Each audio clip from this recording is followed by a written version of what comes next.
Good morning, everyone. I want to thank everyone for coming to the 40th annual Gaffney Lecture this morning. I want to welcome those of you who are here in the Rangos Auditorium, as well as those who are with us virtually. As a reminder for those who are here virtually, there is not a separate link for the meet and greet today. The meet and greet will be integrated into the lecture at the end. If you would like to ask a question, you can type your question into the Q&A. If you would like to ask a question of Dr. Ritchey, you can engage. You'd like to engage him, then you can ask the host to unmute you and give access to your camera. If you are attending in person here in Rangos, then just simply raise your hand and we'll present you with a microphone so that those who are attending virtually can hear the question and answer. We also have posted a QR code for today's MOC2 in the back desk by the door for those of you who are attending in person. Now, since this is the Gaffney Lecture, I think a few words about Paul Gaffney would be appropriate. I think probably most of you in this room don't know or hadn't worked with Dr. Gaffney at all. And therefore, I'd like to tell you a little bit about him before we proceed.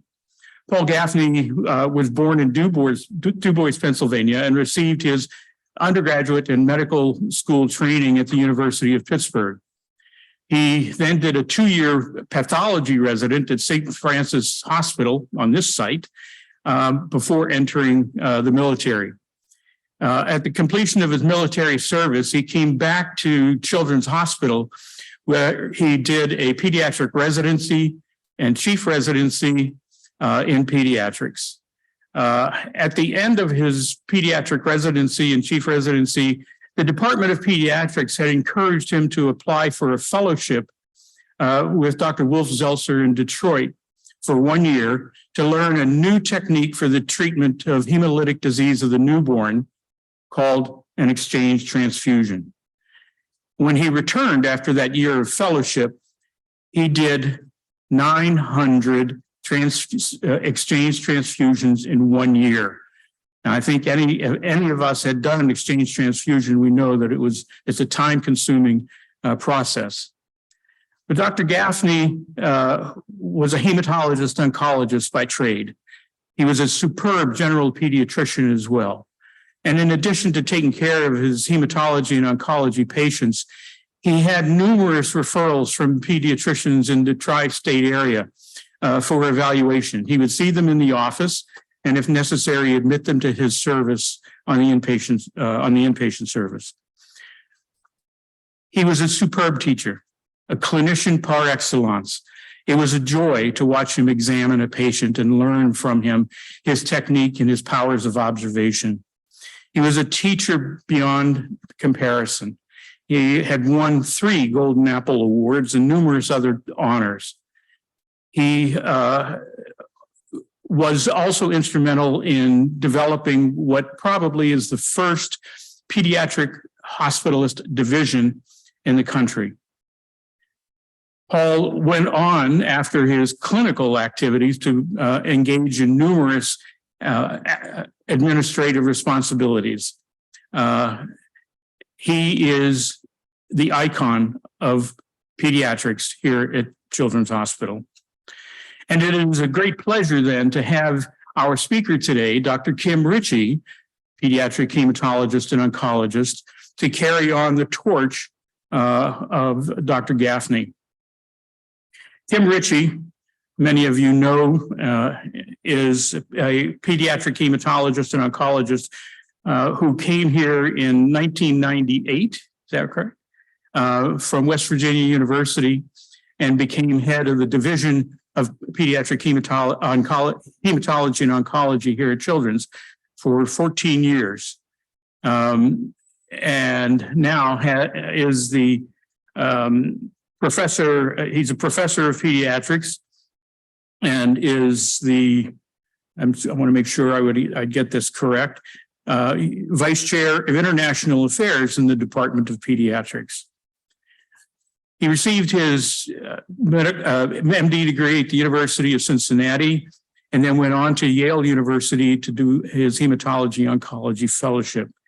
He stayed at Yale for several years and ultimately then went to West Virginia University, where he was head of the division of the section there. And then ultimately in 1998 was recruited to come to Children's to become head of the division here.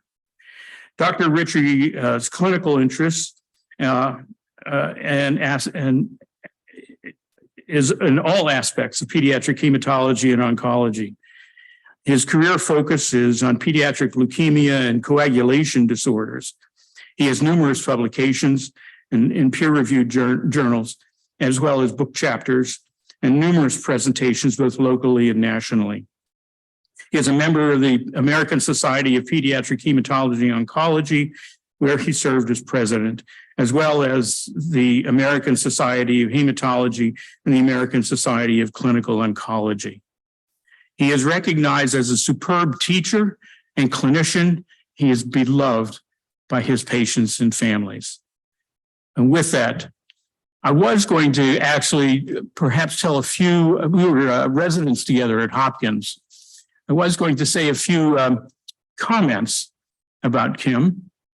However, when I tried to remember anything that was amusing or maybe even slightly embarrassing, I couldn't do it. I couldn't remember anything. Now, I don't know whether that's due to the ravages of age on my part, or whether he just didn't have any and he was so well behaved. I will leave that up to you to decide. So without any further delay, Dr. Kim Ritchey.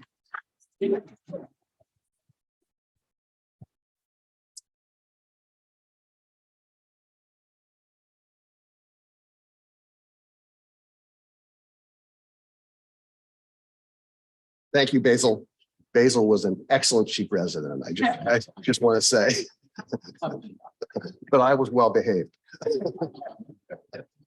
So it's an honor to be here today to present the Gaffney Lecture. 24 years ago, when I arrived here, I was actually asked to give the Gaffney Lecture at that time. I was very pleased to be able to do so. I remember Dr. Gaffney. He always sat in the same chair about, I think, 5 or 6 rows up on the left. And that was actually memorialized in the plaque that I'm afraid is long gone now. But it was quite an honor to be asked then, and it is a double honor to be asked now. So my talk is called Living the Dream for a Cure, and I have no disclosures. So I think most people know about acute lymphoblastic leukemia, but I just wanted to make sure that everyone had a few basics about acute lymphoblastic leukemia, being the most common cause of cancer in childhood, 3,000 cases annually, and a third of all childhood cancers. It's predominantly B cell. You know, we have B cells and T cells, lymphocytes, and it is predominantly a B cell type, and 85% are in children under the age of 14 and 15% in adolescents, with a peak in 3 to 5 years.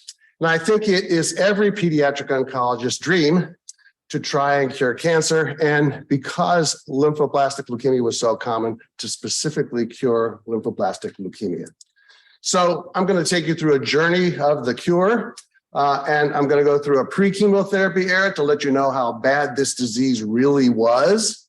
Some really exciting early discovery findings toward the cure, and then get us up to the 70s where we actually were curing childhood leukemia.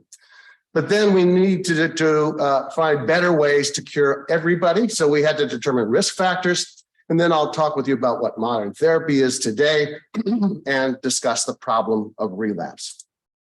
The pre-chemotherapy era. So the initial description of a child with leukemia was in 1860 by Michael Biermer. He described the first case of childhood leukemia. It was a 5-year-old who was lethargic with bloody bruises on her skin, a stiff neck, and fever.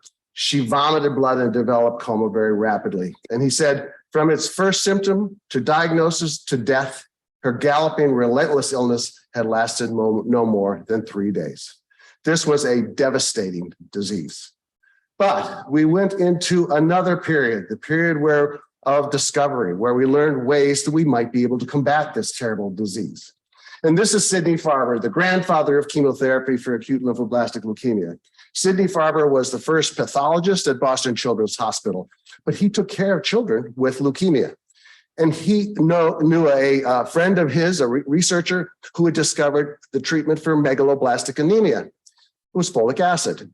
And folic acid really was effective in curing megaloblastic anemia. And megaloblastic anemia had some of the characteristics of acute lymphoblastic leukemia. So Farber said, why don't I try folic acid in children with leukemia? Unfortunately, I think we know what happened. Not only did it not get better, it got worse. So Farber, being the smart scientist that he was, said, well, if a folate makes it worse, maybe an antifolate makes it better.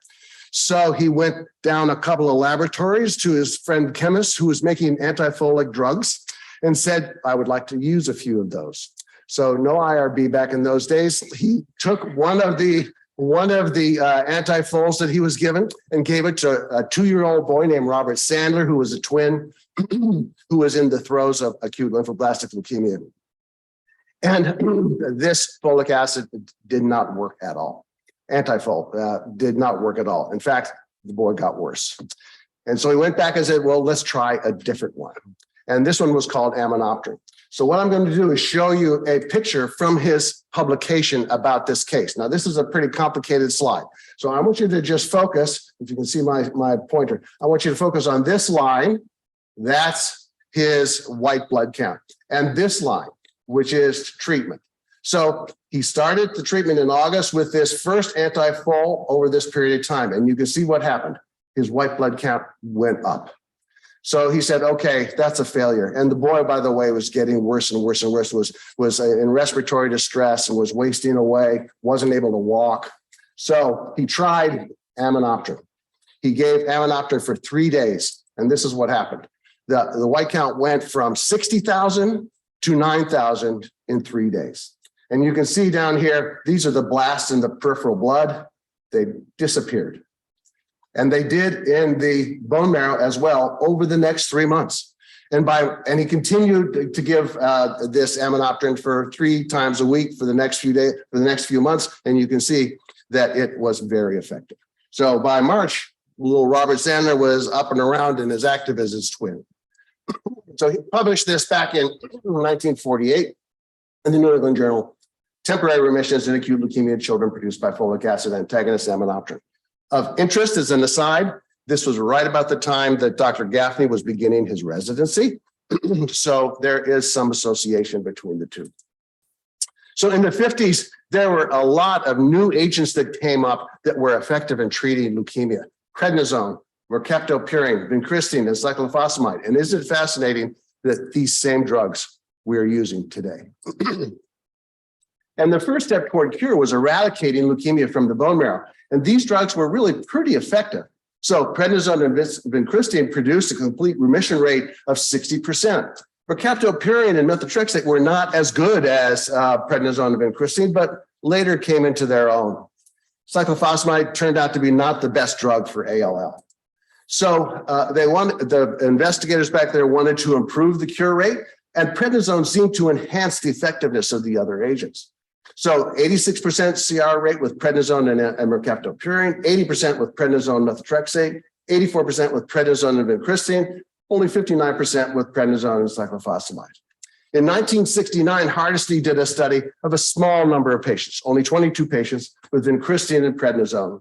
100% of those children had a CR rate, and most of them with only 2 to 4 doses of vincristine within a period of about 4 weeks. But we still wanted to search for better CR rates to get rid of the leukemia. And Barry in 75 did a study where he gave vincristine and prednisone and got a great CR rate of 95%, minimal toxicity. And then he said, well, let's try 6-MP and methotrexate in addition. And not only did it improve, it got worse, and there were 3 deaths. So we learned there that you can't just add drugs without risking toxicity. But in 77, Ortega from the Children's Cancer Study Group did a study now of 815 patients, so much more reliable data, and showed a CR rate of 93%. And it was noted at that time that the children with the high white count had a poor prognosis, and they had a lower CR rate of 88%. So the next step toward cure was keeping patients in remission. So I want to tell you about two different NCI scientists, the Emil Frey and Emil Freyrick. They were very instrumental in testing 6-mercaptopurine and methotrexate in extending remissions. In 58, Frey looked at continuous 6-MP versus intermittent 6-MP and showed that continuous was better than intermittent. He also showed that longer remissions were maintained if both of the drugs were used at the same time. And then Freyrick actually did a randomized study of chemotherapy versus placebo and found that the longer you gave chemotherapy, the longer the remission lasted. And this is a slide from Frey's study in 58 and shows here how the continuous administration of the drug 6-MP worked better than intermittent. There was an improvement, obviously, in the survival of children with ALL by that time. But as you can see, they all ultimately succumbed to their disease. So around that time in the 60s, there were a number of agents all over the country, a number of investigators all over the country, indeed all over the world, that were using different combinations of chemotherapy to improve the event-free survival. And they were getting improved outcomes. So 3 studies in particular from Zalzer, who Dr. Gaffney worked with, published a study in 64 where the 5-year disease-free survival rate was 3%. Now, 5-year disease-free survival is tantamount to cure. Pinkel in 69 from St. Jude published 15% 5-year disease-free survival, and Krivet for the Children's Cancer Study Group A noted 3%. So small numbers of patients, but it proved that cure was possible. So in the 60s was the start of the St. Jude total therapy trials. And this is Don Pinkel. Don Pinkel, unfortunately, just died this year. He was a giant in the field of acute lymphoblastic leukemia, the first medical director at St. Jude Children's Research Hospital. He was pivotal in designing some of those studies that led to the cure of childhood leukemia. This is a PR slide of Don Pinkel with Danny Thomas. As most of you probably know, Danny Thomas was pivotal in starting St. Jude Research Children's Hospital, getting the funding for it. I love these PR pictures. You know, he's showing Danny Thomas how to read a slide, but there's no slide on the microscope, but that's okay. That's okay. And this is another giant, Joe Simone. Joe Simone, unfortunately, just died about a year ago as well. He was recruited by Don Pinkel as a research director and ultimately became the 3rd medical director at St. Jude and was that medical director for 24 years. So he and Don Pinkel were the ones that developed these early trials.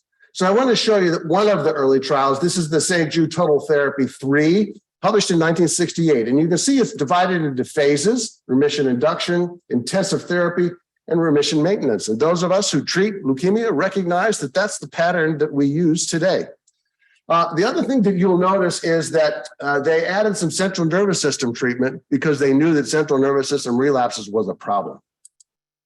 And it improved the outcome of children with acute lymphoblastic leukemia. You can see here on the top line are those that had a bone marrow remission, and you can see the median duration was now 78 weeks. So a lot of kids were living for a prolonged period of time. And this is what Pinkel said, published, 15% had a 5-year event-free survival. If they had a CNS relapse, they didn't do as well, but they still did okay. So it was clearly recognized that the CNS leukemia was the greatest impediment to cure at that time. 50 to 65% of children who had acute lymphoblastic leukemia developed an isolated CNS relapse, usually with no bone marrow relapse, only to proceed to a bone marrow relapse and ultimately death. The median time to develop this CNS relapse was 10 months. So anywhere between a month and 30 months. So then they designed the Total 5 therapy. This was the pivotal study that was published in 1971. And you can see it has the same basic outline: remission, induction with prednisone and vincristine, intensive therapy, a central nervous system therapy that we'll talk about, continuation therapy, and they added some prednisone and vincristine pulses during maintenance. But this was the critical part of this study, the central nervous system therapy, where they gave 2,400 centigrade, or rads in the old terminology, to the head, and simultaneously gave methotrexate, 12 milligrams per meter squared, twice a week for 5 doses. This was an incredible trial. You can see in the top line the results of the total 5 therapy compared to the earlier trials that they had used at St. Jude. There was a dramatic change in the outcome. And indeed, 50% of patients in this study had long-term survival. This was the study that proved that 50% of children could be cured. So in the 70s, we knew that 50% of children were cured. This was when I was a fellow, and it was a busy, busy time, because we had to bring all of the children that we had treated before this information came out, bring them back into the clinic, give them cranial radiation and 5 doses of intrathecal methotrexate. I was doing a lot of spinal taps when I was a fellow. But problems persist. Relapse is a big problem, and 50% of patients were cured, but 50% of patients relapsed, and they were almost all universally fatal, most commonly in the bone marrow, but also in the central nervous system. We were seeing more infectious complications at that time because of the prolonged degree of immunosuppression, infections with pneumocystis and varicella, and there were now deaths in remission. There were other complications that limited the quality of life: leukoencephalopathy from cranial radiation and methotrexate, increasing hospitalizations with the intensive chemotherapy. So it was a struggle, but we had to try and define who was going to be cured and who was going to relapse so their therapy could be adjusted. And we needed to have increased number of patients to answer clinical questions. In the early studies that were published by St. Jude and some of the other trials, there are a really small number of patients. For example, in the St. Jude total 3 and total 5, there were about 30 patients. So a lot of us knew that we had to get more patients. And I'll talk about how we did that a little bit in a second. So we said, why don't we look for prognostic factors that who can predict was going to be cured and who wasn't going to be cured. And we knew that a white count was an important prognostic factor as early as the 50s. Children who presented with a higher white count, bottom line here, did poorly, whereas children that presented with a white count under 5,000 had a much better remission rate, with those between 5,000 and 20,000 in between. So white count was well known to be a prognostic factor. And this was even further defined in the Children's Cancer Study Group studies, now with almost 5,000 patients. You can see here that with every increase in white count, there's a decrease in the duration of remission. So white count, critically important. We also knew, again, in the earliest, the 50s and 60s, that age was important, with 1 to 9 years, the middle years being the most likely to produce a prolonged remission. Again, same high numbers. Over 10 and particularly under 1 were very poor ages. Okay, and then there were a lot of biologic studies being done on lymphoblasts at that time to try and understand the disease. And it was noted that there were some children that had lymphoblastic leukemia that had these blasts that formed sheep red blood cell rosettes around their blasts. Most did not, but some did. This is the T cell as defined back in those days. So a 76 study of children with ALL was done with only 37 children, and they looked for children that had T cell markers, and they found only 8 of that 37. But those 8 children had much more extensive disease. They had mediastinal masses and very high white count. They also had a very poor prognosis. 5 of that 8 relapsed, whereas only 4 of the 28 non-T cell patients had a relapse. Subsequent studies, numerous subsequent studies have confirmed these findings. And nowadays, we don't use the sheep cell rosettes anymore. We use T cell antigens, CD7, CD5, and CD2 to identify the T cells. T cell acute lymphoblastic leukemia represents only about 15% of children with ALL, and they have been a difficult group of patients to treat. but over time, we have improved their outcome. I'm not going to be talking about T cell at this point in time, but I'll be focusing more on the B cell, which is the most common type of ALL. So back in '86, these were the factors that we had been identified as being prognostic. White count, as I mentioned, males did worse than females. Mediastinal mass, I talked about. If you did a bone marrow on day 14 after starting induction therapy and your disease was gone, you had a much better likelihood of doing well than if there was still a lot of disease present. So it was a prognostic factor, as was age. Platelet count, hepatomegaly, and blast morphology all had their place in the development of risk groups. So different study groups use a different combination of these risk factors to develop risk groups. So this is the risk group categories used by Children's Cancer Group. And you can see in their low risk group, they did quite well. Whereas the standard risk and high risk did increasingly poorly, and the very high risk did the worst. So the risks categories did make a difference. You could make some determinations of how those children were going to do. But it was clear that you couldn't make a lot of progress unless people were kind of using the same criteria for defining risk factors. You couldn't compare one treatment to another treatment if they had different study groups, different patient study groups. So back in the 80s, 90s, actually, there was a coming together of investigators of leukemia at the NCI. And they looked at all of the various risk factors and found that the most prominent, most effective risk factors were white count and age. And they divided leukemia into standard risk, which includes white kids that had a white count less than 50,000 or age 1 to less than 10, or high risk, white count greater than 50 or age greater than 10. So the standard risk children in the studies that have been done did much better. And then the high-risk patients. So these are called the NCI risk factors, and these are factors that we use today as we treat children with leukemia. So now we get into the era of genetics or genomics. So this was a study by Clara Bloomfield. Just as they have been, the scientists have been looking at the biology of lymphoblasts, they've been looking at the cytogenetics of lymphoblasts as well, and found early on that a lot of them had abnormal cytogenetics. This study by Clara Bloomfield took the patients that had abnormal cytogenetics and divided them into groups based on how well they did clinically. So this was one of the first studies to point out that if you had a high number of chromosomes, hyperdiploidy, 50 chromosomes, your chance of a complete remission and staying in remission was the best. If you had less than that, 47 to 50, not quite as good, but still better than if your chromosome number were normal. Then they showed this Philadelphia chromosome, which I'll talk about in a second. If you had that, you did less well. Remember down here, the 30% complete remission. If you had less than 46 hypodiploidy, you did very poorly. If you had this the uncommon translocation of 4 and 11, you did not survive. So this told us that cytogenetics do have prognostic ability.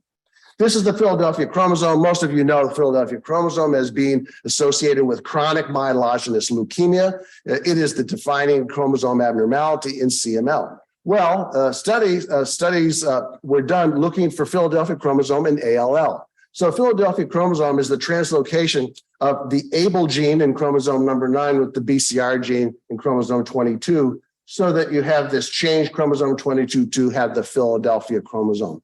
This Philadelphia chromosome was a tiny tyrosine kinase that actually increased the production of white cells. So this was the movement toward making a leukemia. So when they looked at those patients that had the Philadelphia chromosome, they found that they didn't do very well. This was a study out of Minnesota that looked at kids that did not have the Philadelphia chromosome and those that did have the Philadelphia chromosome. So it was clearly a poor prognostic factor. So it was finally, one other one to look at was another translocation that was looked at was a translocation between the gene TEL and AML1 on chromosome 12 and 21 to form the TEL AML1 transcript. This is a T1221. Well, the story behind this was that back in the earlier days when they were looking for these chromosome translocations, they could only identify the 1221 translocation in only about 1% of children. So there was thought to be a rare translocation. But then when they started looking at genes by DNA analysis, they knew that the TEL and AML1 were on chromosome 12 and 21. And when they did the DNA analysis, they found that 22 to 27% of children with ALL had this TEL AML1 translocation. So the 1221 by chromosome technique was a cryptic translocation. We now call TEL AML1 ETV6 rungs. So what is the effect of having TEL AML1 if you have them in your lymphoblasts? You can see here, this is chance of going into a sustained remission is much better if you're TEL AML1 positive versus TEL AML1 negative. Next, we looked at that hyperdiploidy a little bit more carefully that I talked about before. And this was a study from Williams that looked at hyperdiploid, incredible number of patients who were doing well. Hyperdiploid, but not quite as many, doing well, more than normal diploid. And the pseudodiploid, that is normal number of chromosomes, but translocations present, did the worst. So hyperdiploidy has become an important prognostic factor. We also looked at trisomies. When you have 50 chromosomes, you will have duplications of some of the chromosomes that are in your lymphoblastic cells. And they picked out a couple, and they picked out 4, 10, and 17, and looked to see whether if there were trisomies of those particular chromosomes, it had any clinical impact. So they looked in the CCG trials, and they looked at the Children's Cancer Group trials, and they looked at the Pediatric Oncology Group trials, which were actually using somewhat different therapies for ALL, and they found the same thing. If you had 3 trisomies, or 4, 10, and 17, you did the best. Less well if you had fewer than that. And this was true in CCG and it was true in POG. So trisomies have now become an important prognostic factor. So this is the characteristic wheel of all of the genetic abnormalities of B-cell ALL. You can see there are a whole lot that have been looked at and studied. Most of them don't have any definitive clinical impact, but they're discovering new ones every day. We do know, however, that there are a couple of good actors. Okay, there's hyperdiploidy, and then there's ETV6 rungs. And it's of note that 23% of the children with B-cell ALL have hyperdiploidy, and 17% have the ETV6 rungs. So a good population of children have good prognostic factors. We also know that there are a couple of bad actors. There's the BCR-ABL, that's the Philadelphia chromosome. Thankfully, only about 4% of children have the Philadelphia chromosome. And a similar number have the KMT2A, which is the 11q23 abnormality that we showed before. So we know that there are now favorable and unfavorable genetic findings in children with ALL. So next, we talk about the importance of response to therapy. As important as all of these prognostic factors were, the response to therapy has become very, very important. So we knew, again, this is published in 97, but with studies from prior to that, that if you started induction therapy and you did a bone marrow on day 7, and you had an M1 marrow, M1 means less than 5% blast, used to be the definition of remission, or an M2, 5 to 25% blast, you had a prolonged period of disease-free state. If, however, it was M3, it was less good. So it looked like the response at day 7 was important. They also looked at peripheral blood. And here we see that if you've got less than 1,000 peripheral blood blasts, you also had an advantage over those that had more than 1,000 blasts. But we've become more sophisticated. So when we talk about minimal residual disease, the amount of leukemia that is present is not always evident on routine morphology. When we look under the microscope at bone marrows, we can perhaps detect 1 leukemic cell in 20. Now we have new techniques that are much better at detecting low disease burden. There's a polymerase chain reaction, PCR assays, and there are flow cytometry assays. The PCR techniques uses unique immunoglobulin and T-cell receptor gene rearrangements and fusion transcripts that are produced by chromosome translocations. Flow cytometry uses specific immunophenotypes of the lymphoblastic cells. And both of these techniques can detect 1 leukemic cell in between 10 and 100,000 cells. We are now using newer techniques, the high throughput sequencing, HTS, which can detect 1 leukemic cell in 1 million. We are now investigating the value of high throughput sequence in our current ALL studies. So we knew that MRD was important, but this study actually proved it beyond any question. This is an Italian study with the BFM group, which is the German cooperative group, that looked at MRD and outcome and compared it to the standard prognostic factors that we've been talking about. And they measured MRD at the end of induction, that's about 30 days, and then at the end of consolidation, which is the next phase of therapy, so about at day 78. So they defined their risk groups as standard risk being MRD negative at day 33 and 78. Intermediate risk, MRD could be positive at one or both, but at day 78 had to be less than 10 to the minus 3.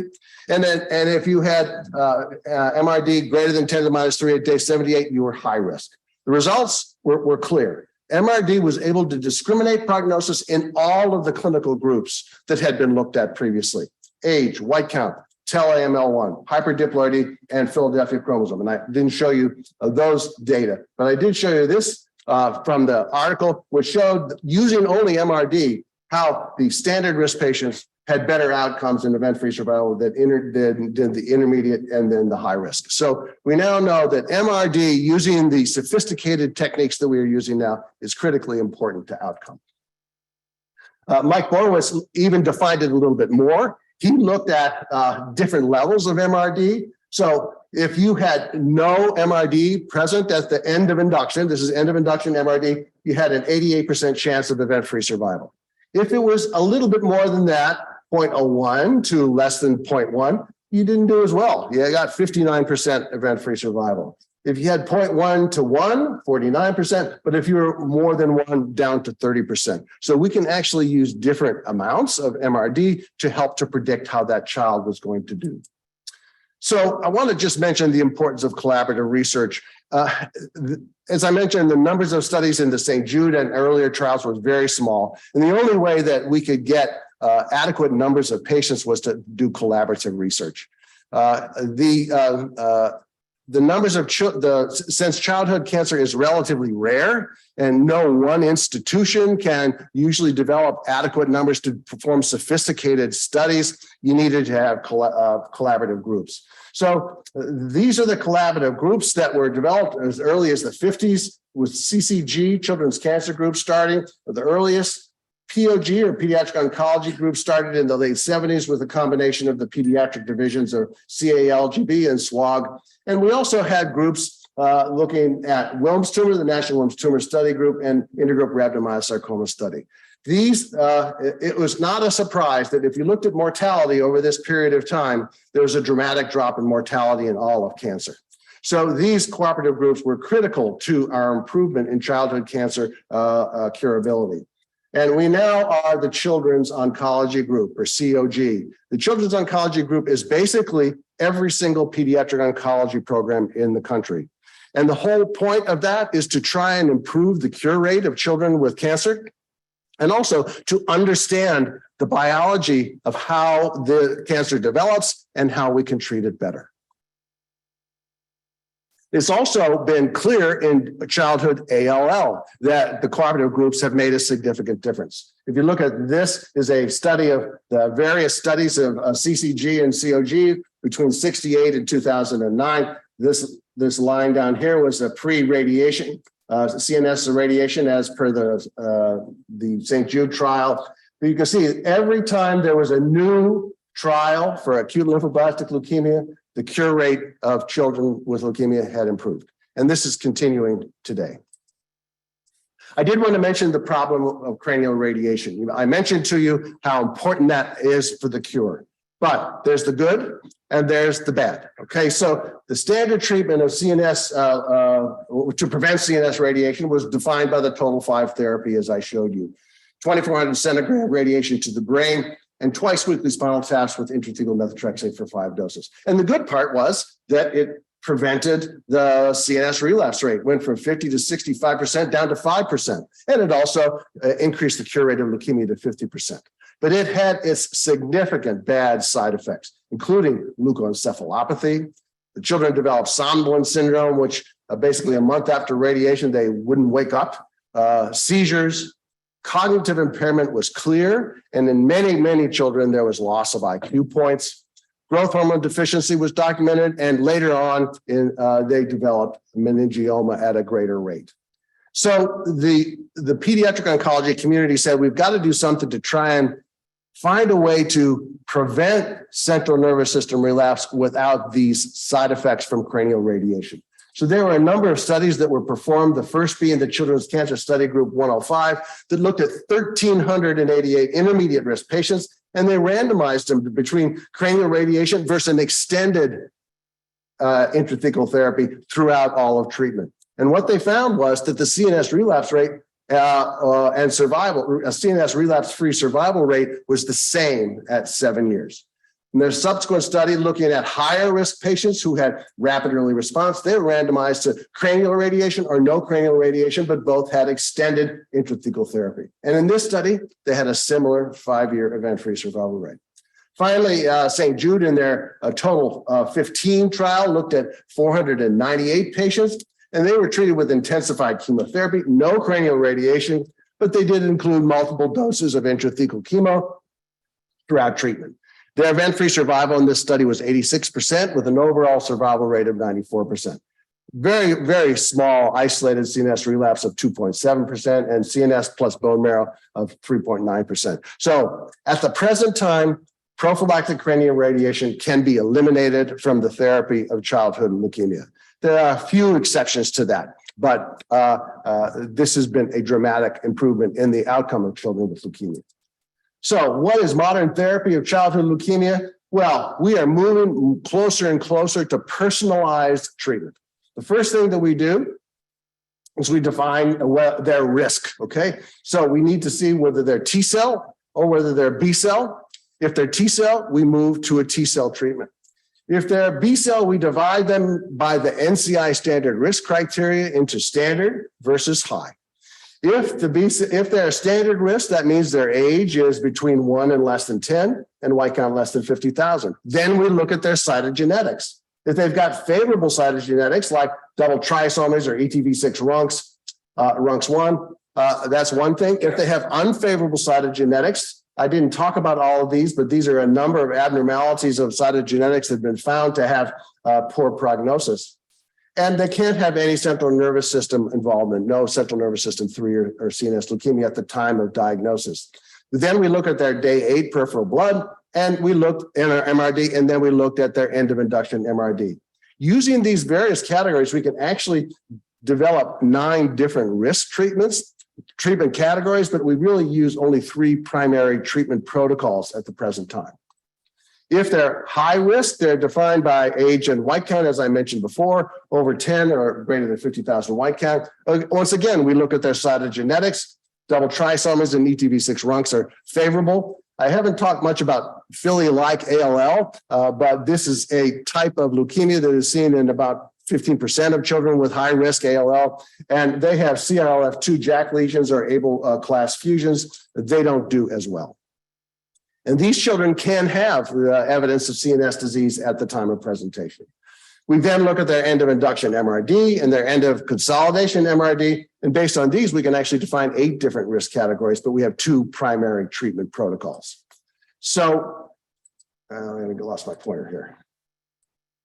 So this is the algorithm of treatment. We use age and white count. We divide it to B cell and T cell. If they've got T cell disease, we give them standard T cell therapy.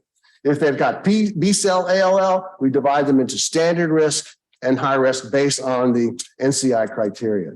If they're standard risk, we use end of induction therapy to define them into different groups. If their end of induction therapy is less than 0.01, they get standard risk therapy.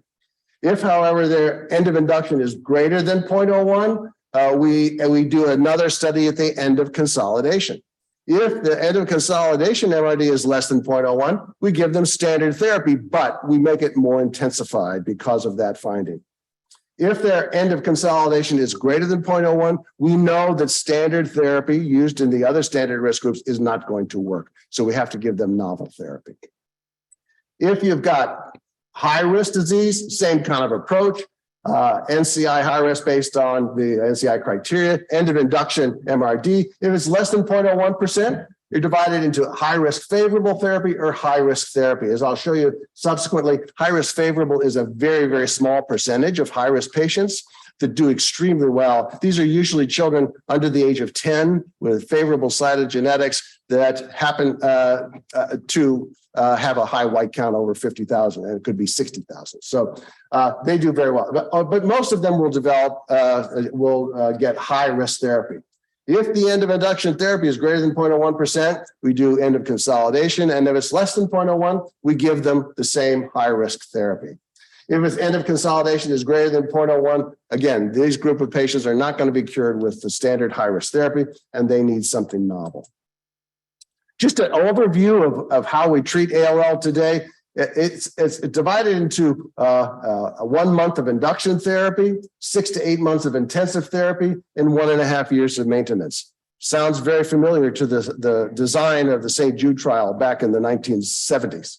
So, and intensive therapy is divided into various phases: consolidation, interim maintenance 1, delayed intensification, and some children will get a second interim maintenance. So what's the cure rate of childhood leukemia today? Well, if you're under the age of 15, you have a 90% chance of being cured. If you're an adolescent, it's not as good. You have about a 75% chance of being cured. So if we looked at the projected 5-year disease-free survival rates that COG did, they divided them into subtypes, the standard risk or the high risk, and they divided into favorable, average, or high based on the criteria that we've talked about. If we looked at the favorable and average standard risk patients, that made up, you can see here, 87% of the standard risk patients were in this group. And look at the survival, greater than 95% and 89 to 97%. So these children do extremely well. The standard risk high is a smaller group. They don't do as well, but they do okay. The high risk group, unfortunately, don't do as well as you might expect. The majority of the high risk patients are in this regular high risk group. 65 to 86%, that's where 75% came from. This is the high-risk favorable group that I mentioned. Look at 94% with that group. High-risk Philly don't do as well, 55 to 70, and if it's very high risk, they do quite poorly. So we still have the problem of relapse. It is following us. It is the main impediment to our cure. If we look at, interestingly enough, at the most common childhood cancers, leukemia is number 1, CNS tumors number 2, neuroblastoma number 3, but relapse leukemia is actually the 4th most common cancer in childhood today. So it's a big problem. Relapse in the bone marrow is the primary site, and as I said, is the major impediment to cure currently. CNS relapses have in the past almost always been uniformly fatal, and we needed a new approach. So if this is the survival after you have a bone marrow transplant, it's divided into those children who relapsed in their bone marrow after they finished therapy, after 3 years, and they were treated with chemotherapy. And you can see that maybe 40% or 50% did okay long-term with chemotherapy. But if you had an early bone marrow relapse, intermediate or early being less than 36 months or less than 18 months, your chance of survival was nil. But we did know that bone marrow transplant offered an opportunity. So this was a report from a number of different groups that looked at bone marrow transplant compared to chemotherapy. And these various groups, every one of them showed that bone marrow transplant between 30% and 65% was better than chemotherapy. So, and this is an early relapse disease. So we now know that what we want to do is get a child who has had an early relapse to bone marrow transplantation.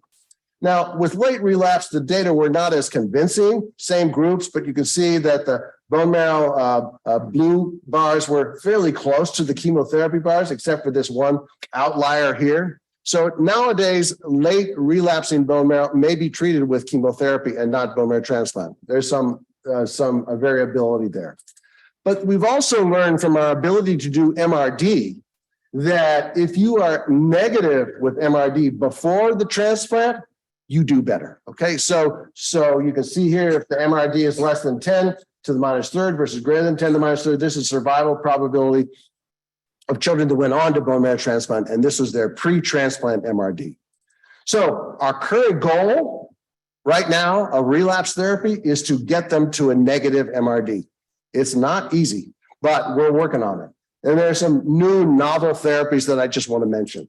So this is immunotherapy for relapsed ALL. Here's your leukemic cell. They're divided into B cell, T cell, and then B and T.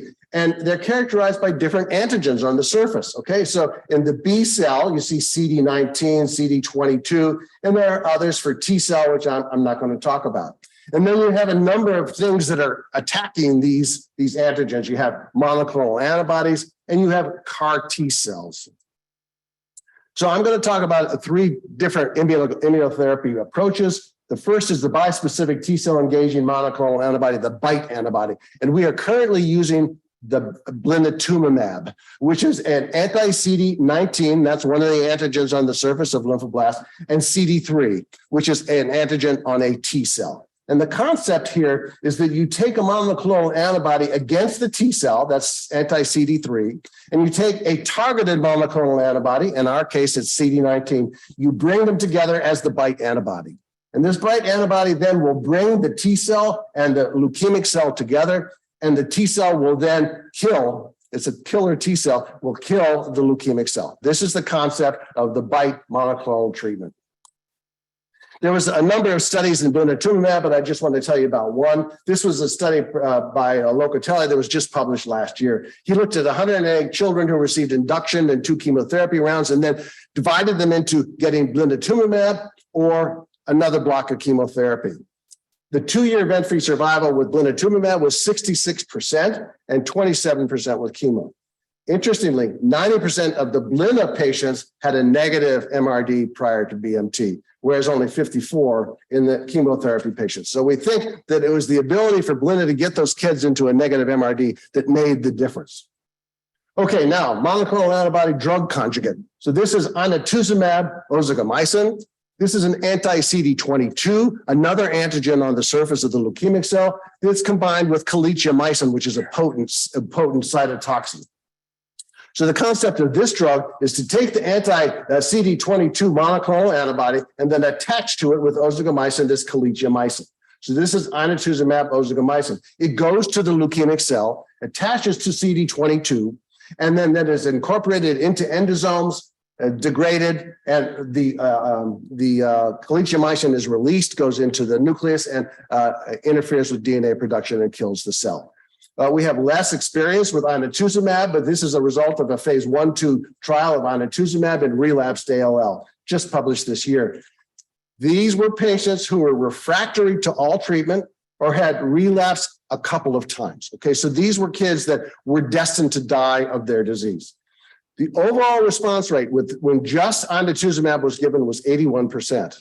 And of these 81% were negative MRD. Most of these then went on to either bone marrow transplant or CAR T cells. Their 1-year event-free survival was 36% and overall survival 55%. So not as high as we would like, but by a single agent, it's proved its value. And we are now studying inotuzumab in high-risk ALL patients who initially present. The last is chimeric antigen T cell treatment, which is CAR T therapy. The current FDA-approved CAR T is the tisagenlecleucel. I thought I couldn't say that. And this is an anti-CD19, you hear it again, CAR T cell. Well, the concept of a CAR T cell is to take a T cell and genetically engineer it to express a specific antigen that you're interested in. In this particular case, we're talking about the antigen CD19. So the T cell is designed to kill cells that have the CD19. So how do we do it? You remove blood from the patient. Then you insert a gene that turns the T cell into a killer T cell. You insert the protein of interest, the CD19 in our case. You grow up the cells, and then you release these cells back into the patient. And then the CAR T cells will attack the leukemic cells. So I want to tell you about the first study that was published in children with CAR T cells. This was published by Steve Grupp and his group at CHOP, and they published the results of treatment of 2 children with relapsed refractory B-cell ALL. The first patient was 7 years old, been diagnosed 2 years earlier, had relapsed 17 months after diagnosis, so this is an early relapse. But she had a second CR, which is good, but unfortunately she relapsed 4 months after that, and she was unresponsive to further chemotherapy. This child was going to die. There was no question about it. She was totally refractory to any treatment. They gave her CAR T cells, and she had problems. On day 4 or 5, she developed high fever, had respiratory and cardiovascular compromise, had actually to have mechanical ventilation. And when they realized what was going on, they realized that she was having cytokine release. And when they realized this, they gave her anti-cytokine therapy with etanercept and tocilizumab, and she got better very, very rapidly. The second patient was 10 years old, second relapse after bone marrow transplant. Her clinical course also had the cytokine release syndrome that was defined above with fever, confusion, but she resolved without any intervention. How did they do? Well, the important part of this is that all of the CD19 cells, all the leukemic cells were eliminated from the bone marrow in these children. The patient 1 at the end of this publication had been in remission for 9 months and then had blood counts that was normal for 11 months. The second child, unfortunately, did relapse after 2 months. So long-term outcome, this is Emily Whitehead. She was the 7-year-old that was treated 10 years ago by Steve Grupp, who's sitting right there. So this is now at the age of 17. She's doing well and is cured of her incurable acute lymphoblastic leukemia. So Steve wrote an update of more patients, 59 patients. And again, this was a high-risk group, second or greater relapse, and 2/3 had relapsed after stem cell transplant. The outcomes were really, really impressive. 93% were in complete remission at 1 month. Relapse-free survival at 6 months was 76%, and at 12 months, 55%, with overall survival 12 months. This treatment has revolutionized our treatment of relapsed ALL. I want to talk about central nervous system finally, and I'm going to tell the story by telling you the story about Kim. This is Kim back in 1985, and another Kim who was her physician back at that time. This is when I was actually leaving Yale. So this is her story. She was 10 years old. She had ALL, and she developed recurrence of leukemia in the central nervous system. She had no evidence of disease in the bone marrow, so she had an isolated CNS relapse of ALL. Her outcome was grim, and the best treatment at that time, back in 85, was really not known. So what I did was I reviewed the early literature and found that the treatment that had been espoused was to get rid of the leukemia by giving it multiple doses of intrathecal chemotherapy. Then you give immediately radiation therapy to the brain and the spinal cord, and then you give it some additional chemotherapy afterwards. Not everybody did that. The outcome were pretty poor. Willoughby from MRC, survival of 25% using this approach. George from St. Jude, 17% survival using this approach. And Ortega from this Children's Cancer Group, 15% survival. It was interesting that when you looked at these studies that the site of relapse after treatment was the bone marrow, not a subsequent CNS relapse. So I said to myself, there's a problem here. So perhaps the central nervous system radiation, the radiation to the spine, is preventing the treatment of the bone marrow disease that is probably there, and we just don't know about it. Remember, a spine that's been treated with radiation will have little ability to kind of recover bone marrow cells, and so you're limited as your ability to the chemotherapy that you can give. And the other problem that we had was long-term effects of brain irradiation. So if we could somehow get rid of brain irradiation, that would be great. So Kim's journey continues. I discussed the outlook with Kim and her parents at that time. I proposed a new approach that would delay radiation therapy and allow for more aggressive early chemotherapy. I didn't know the risks, I didn't know the benefits, but I thought it might improve things, and we all agreed together to proceed. So I treated her with 6 months of chemotherapy and then gave her brain and spinal radiation at that time. No further intrathecal after that to try and prevent toxicity. Her early outcome when I left was quite good. She was doing well. And she gave me this little memento on her leaving, on my leaving from Yale. She was a very special patient to me. But I was thinking maybe this treatment might work for other children, but isolated CNS relapse is a very, very uncommon, thankfully, a complication, but it was devastating when it happened. So I said, the only way to study this is go to a cooperative group. So that's what I did. I went to the Pediatric Oncology Group and went to the ALL Relapse Disease Committee, which was run by Donald Pinkel. So I pitched my approach to Dr. Pinkel and the group, and we decided to proceed. And that was our Pediatric Oncology Group 9061 approach to CNS leukemia, where we, again, delayed radiation for 6 months. And that allowed us to give pretty intensive coordinated systemic and intrathecal therapy. We emphasized drugs that work both at the bone marrow level and at the central nervous system level, and no intrathecal therapy after radiation. What was the outcome? 72% event-free survival of this population. Dramatic increase in improvement of their outcome. When we divided them into how long their first remission was, the children who had a late, meaning later than 18 months remission, had an 84.7% event-free survival rate or cure rate. And this is almost as good as their chances of cure without a central nervous system relapse. And these are the early relapsing, not as good as the late relapsing, but certainly better than the previous literature. So we wanted to continue our approaches to central nervous system leukemia. So we designed the COG 9412 protocol. And with this protocol, we actually eliminated spinal radiation. And we also reduced the amount of radiation to the brain. We kept everything else pretty much the same. And what we found was the results of 9412 were just as good as the outcome of 9061. So the treatment approach from 9412 is currently the best treatment for isolated central nervous system leukemia in children with leukemia. With CNS relapse. We tried to reduce the brain radiation further, but that unfortunately did not work. So for patients that have shorter remissions, we need a newer approach. I mean, the approach is okay, but there's a lot of talk about whether those children should go on to bone marrow transplant. The best treatment is very difficult to define for those early relapsing patients. So what happened to Kim? So about, I think, 2 years ago, maybe 2 or 3 years ago, I got a Christmas card from her. So I knew at that time then that the treatment had worked, at least that she was alive and was able to communicate, but it was made all the better when she sent me a picture. This is Kim with her husband and her newly born baby. So Kim actually was my dream come true. Thank you very much for your attention.